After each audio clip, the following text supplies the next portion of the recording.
Hi, hello, வணக்கம். Cauliflower pakoda எப்படி செய்கிறதுன்னு பார்க்க போகிறோம். அதுக்கு நான் வச்சுருக்கேன் காலிஃப்ளவரை உப்பு, மஞ்சத்தூள் போட்டு நல்லா வேக வச்சு எடுத்திருக்கேன். அந்த வேக வச்சிருந்த அந்த காலிஃப்ளவர் கூட கடலை மாவு, சில்லி பவுடர், சால்ட் ஆட் பண்ணி நல்லா என்ன செஞ்சுக்கோங்க, மிக்ஸ் பண்ணுங்கள். கொஞ்சம் அது கூட என்ன செஞ்சுக்கோங்க, கொஞ்சம் தண்ணியை ஆட் பண்ணிக்கோங்க. தண்ணியை ஆட் பண்ணி நல்லா என்ன செஞ்சுக்கோங்க, நல்லா அதை மிக்ஸ் பண்ணி வச்சுக்கோங்க. கொஞ்சம் நேரம் அது என்ன ஆகட்டும், நல்லா ஊறட்டும் காலிஃப்ளவர். அது பக்கத்தில் என்ன செய்கிறோம், ஒரு அடுப்பில் பொற்காஞ்சட்டி வச்சுக்கோங்க. எண்ணெய் காயட்டும்.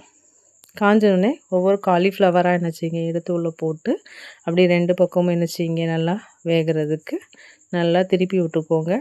திருப்பி விட்டு பார்த்திங்கன்னா ஒரு கோல்டன் ப்ரௌன் கலரில் வரும். கோல்டன் ப்ரௌன் கலர் வந்ததுக்கப்புறம் என்ன செய்யுங்க, அதை தனியாக எடுத்து வச்சுக்கோங்க.